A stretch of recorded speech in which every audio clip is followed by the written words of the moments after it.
Good morning, welcome to Planet Mojo. Today I'm going to install a chain hoist on this big overhead door.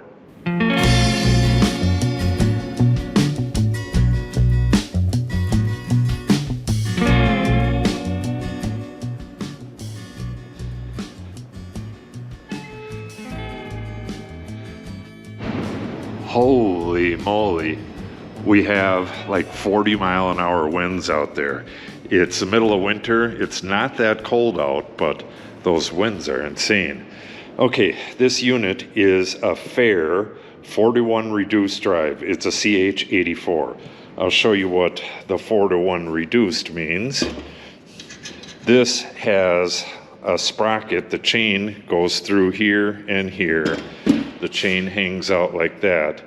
The sprocket inside of here is the same diameter as this. This goes on the shaft, and then this goes on the shaft after it to hold it in place. And then this goes on the shaft as well. Now it's even with this little sprocket here. So this sprocket and the one in here are the same size. So as you turn this one, the one on the inside, this little one out here turns 4 times for every time the bigger one inside turns. And that's turned by the chain. And then that is transferred to this sprocket with, it's like a bike chain.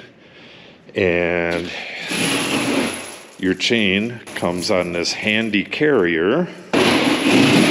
And then you have the other stop. This goes on the other side. Those just hold this so it doesn't slide back and forth. This is the mounting bracket. We may not be able to use that on here because we're real close to that backing board. I think this is going to come right up to it. And these are mounts for that. This right here gets mounted down here somewhere. And the chain slides through that and hooks. It's kind of like a gate latch. Then you have your key. I'm not sure if this key needs to be cut or not. We'll see. No. Nope, the key just goes into the sprocket here. And we got like a master link. You connect the ends of the chain together. Once you get it to the right length, you cut the excess chain off and then link it with this. And this I just brought over here. This is for these socket head cap screws here. So the first thing to do, well, the first thing that would go on would be this, but I noticed when they were putting this in that the spline has some dings on it. So I'm gonna have to go get a file and clean up that spline first. Then we'll start putting this stuff on there. Okay, I got a bit of light on the subject so you can see what I was talking about a little better. You can tell that this shaft was cut with like a big shears or something, and it's twisted like that. So this side will be just fine, but this side is like curled up and it's into the keyway here. So I'm gonna have to either grind that or file it until it's flat. Otherwise my sprocket won't go on this. It'll be a lot quicker with the grinder, so I'm gonna try that first.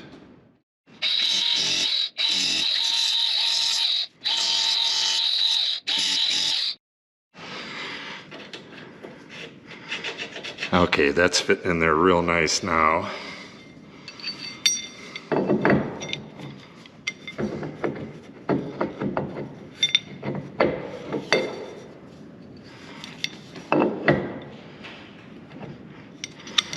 A little bit of problems with this though.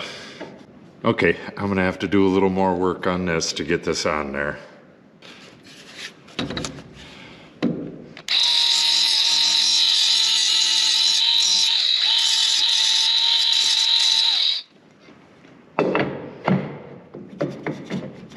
There we go. All right, that's gonna do it. Now I can get the mechanism itself on. Well, actually, I think I got the part in my pocket here. This goes on first, but I gotta get rid of these tools. Yeah, I'm gonna hit this a little more with the grinder and a file, and then we'll get that mechanism on there. But this goes on first. These are a little bit bigger, and this just stops it from moving side to side. Okay, so that goes on. Then the unit itself goes on. Yeah, see, this is really tight up against the board here. So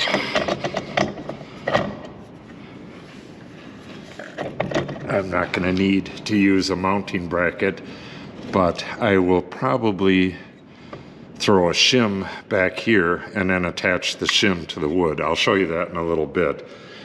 But first, I gotta get this so it's just clearing the rail. Then I can tighten up this stop over here. Okay, I have the unit about 1/4 of an inch from the rail down here. That's the closest point. Now I have this stop collar snugged up against it, and I'm going to tighten that up good. I'll actually use a wrench and get this really tight once I have everything else on. So with that on, put the other stop on it, and these stop collars, well, at least the one on this side, is going to act as a spacer as well. This one I can torque down pretty well, but it's not going anywhere anyways.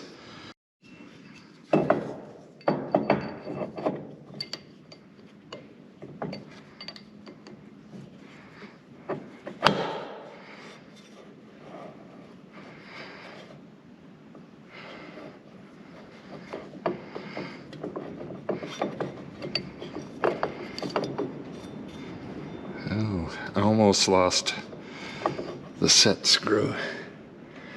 Okay, we are tight up onto there. I think I'm going to go 1/8 of an inch more that way, which is really close to that rail, but I want a little more room. Yeah, I told them to leave as much shaft on this side as possible, and apparently they thought that was enough, but it really wasn't. Okay, that's as far over as I can get it without it bumping up against the rail here, and again, I'll show you that in a little bit.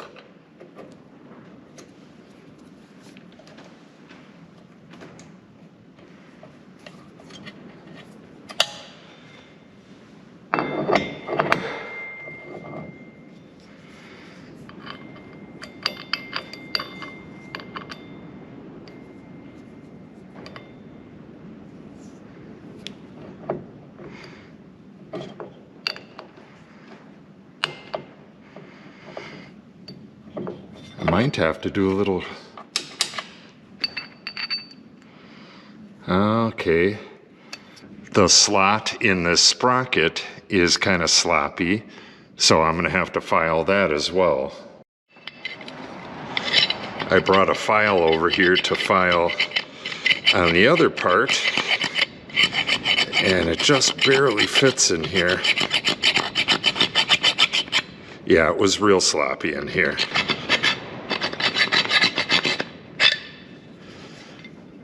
Okay, and there we have it. Beautiful.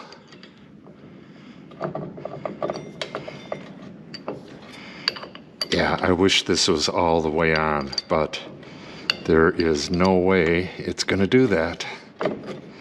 There we go. All right. Luckily, this has 2 set screws, and both of them are going to make contact. The set screw I'm doing right now pushes against this key, and the other one down here locks it onto the shaft. They'll both lock it onto the shaft actually, but I'll take this little one off, put the chain on, hang it from the little one, and then put that little one back on there. And then you could see this wiggles a little bit. I'll show you how I fix that in just a bit. I was thinking that this was a set screw on this little sprocket, but it's not, so I had to pull this off. I'm going to see if I can get this on without pulling the master link, but that's what I may end up having to do.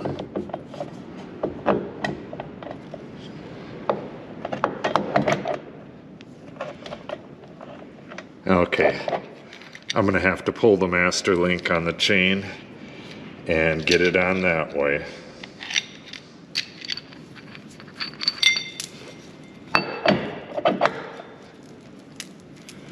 All right, where are we? That's it right there. Let's go pull that off. I used to do this all the time when I was a kid, but it's been quite some time since I've done this.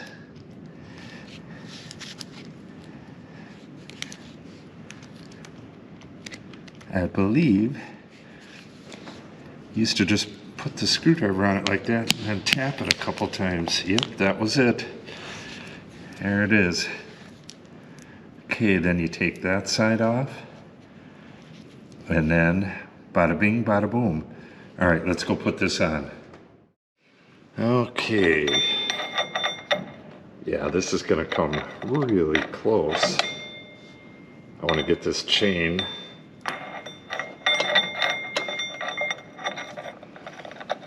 so that it's in an easy spot for me to work on it.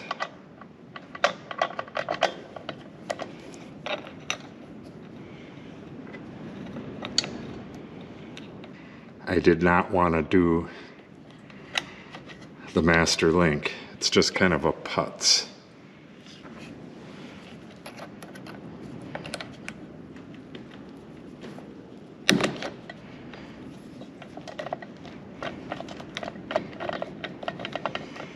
Okay, now I got to thread the chain through here, but first I'll show you the whole setup here. I think I'm going to trim this off right here. Let me show you this right away as well. This is the mounting bracket, and the first hole is right here, and the mounting hardware goes through that hole. This is way too close to the board for that. So we'll just throw a shim back here and a shim through here, and then attach those to the wood here so they don't go anywhere. And this will be just fine. There is that gap. I went down to about a 1/16 of an inch. It's almost touching this rail right here, but it's not touching it, and this stop collar will keep it from touching it. So you got stop collar, the unit itself, another stop collar, and then the sprocket, which is, I believe, you can put the sprocket on the other way and the sprocket will act as a spacer, but then it's harder to get at this stuff. I could turn this around and do it that way, but I'm going to leave it just the way it is. All right, let me cut this off and then we'll thread the chain through here.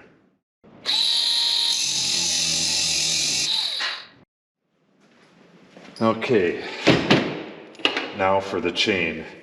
I looked for some hardware for this chain latch. What you need is, probably a number 12 or 1/4 inch by as long as you can get. You don't want to poke out through the outside of the building, but in my case, I would want 1/4 inch by 1.5 inches, and I don't have that. So I'm going to attach it with this for now, and I'll pick some hardware up when I'm at the hardware store. All right. Get this opened up.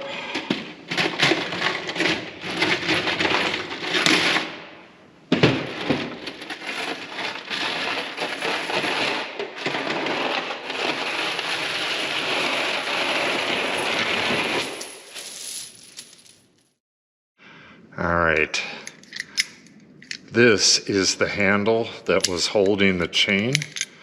All I'm going to do is bend it and put a little hook on it. Okay, now I'm going to use this to fish the chain.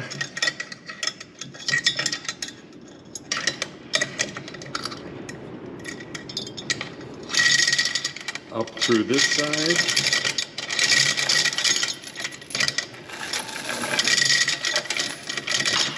Probably let the chain drop now.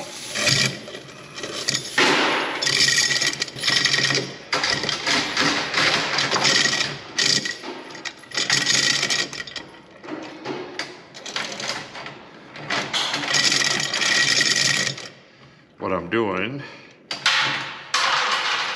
is pulling through about the chain that I'll need. I want the end of that about a foot from the floor.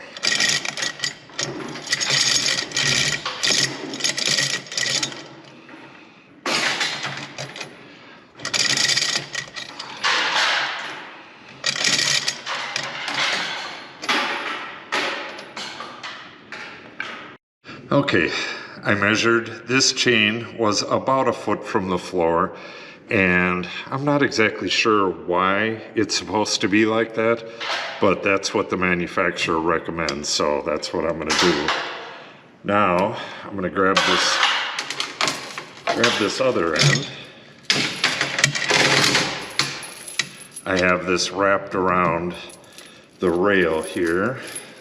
Now, with this bent into like a little hook, this is the handle that the chain came on. I'll pull it through and get enough through to get down through there.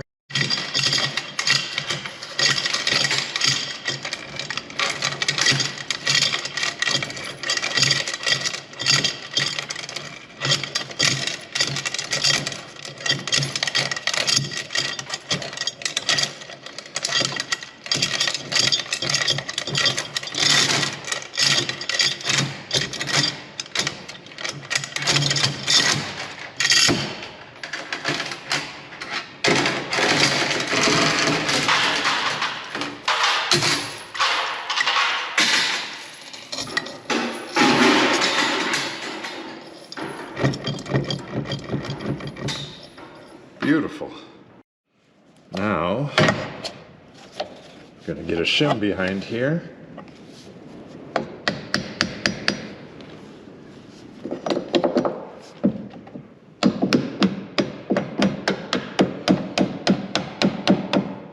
Perfect.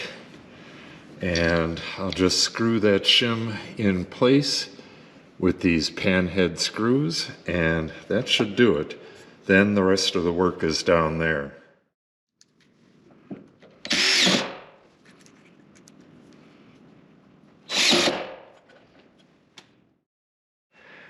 Okay, this top part is done. We'll just do a little recap. I'm as close to the rail as I could get it without it rubbing on it, and I fastened my stop collar to keep it there. Stop collar on this side, and then the sprocket. I believe you can flip the sprocket around, but then it's harder to get at these set screws. This way is going to work perfect for me.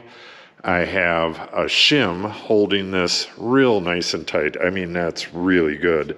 But if you're further away from the wall, you're going to need to use the bracket, and they don't come with hardware for that. This is the kind of hardware that you need for that.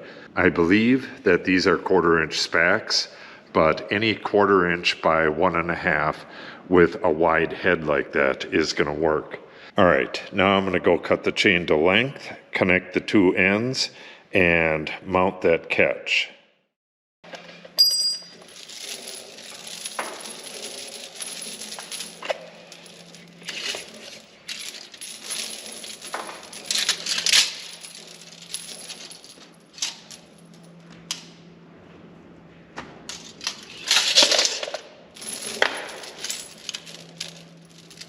As I stated before, the manufacturer recommends that you have the chain about a foot off the floor.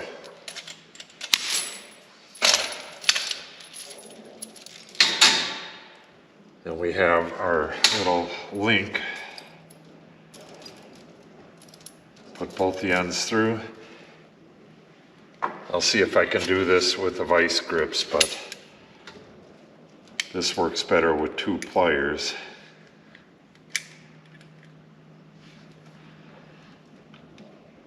That'll work.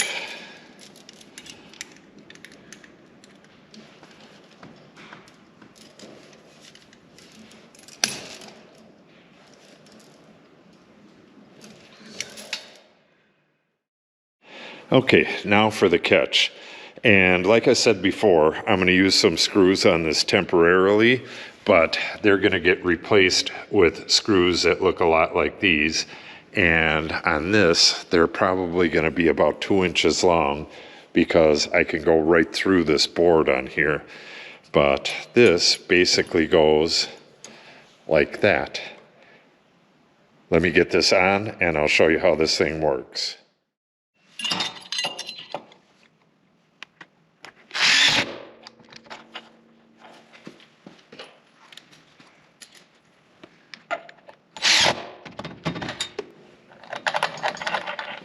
When you're mounting this catch, just mount it at a height that's convenient for you. This is probably, about 4 feet off the ground. And this hole right here, that's for a padlock. You can either run a padlock through this slot and through the hole and lock it like that, or if the lock is a different size, you can put it through the hole and through one of the links on the chain and lock it like that. If it's locked like that, they can't open the door. All right, now to test it out.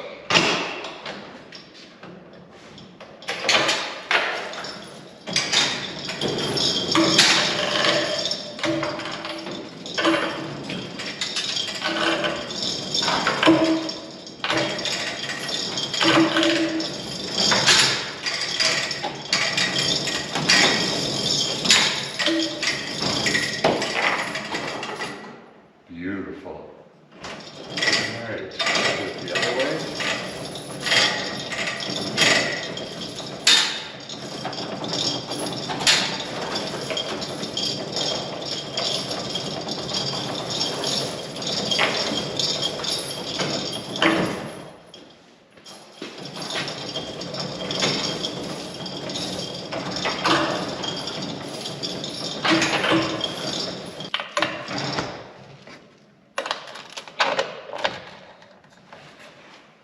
Beautiful. And that'll do it. And with this in place, with this catch in place, I don't have to use this catch here because the door is rock solid tight. Okay, that'll wrap up the how-to for a garage door chain hoist. Now, just a brief why-to. The reason you would want to install one of these is that an automatic lifter can be $1,000, they can even be $2,000, and these are a little over $100. If you're not opening and closing the door from your car because you're leaving for work and want to just push a button as you leave, then this is a much better solution. This will last a lifetime. The automatic door openers will not, and you could spend thousands of dollars replacing that when it burns out. This will just go on forever. So if you're only occasionally opening and closing the door, like this one, in the winter, this will only get opened and closed a couple times. And in the summer, it might get opened and closed once a day, but it's probably going to get left open at night a lot of the nights. So this is the perfect solution. I'm going to be starting the installation out here within a couple days, and I'll show you how to use 2-foot wide insulation to fill an 8-foot wide bay like this. It should be pretty interesting. So if you want to see that, make sure you subscribe and click on the update icon. If you have any questions or comments, make sure you put them in the comment section below. And if you share the video and or give it a like, it helps the channel out greatly. Thanks for watching and have a great day.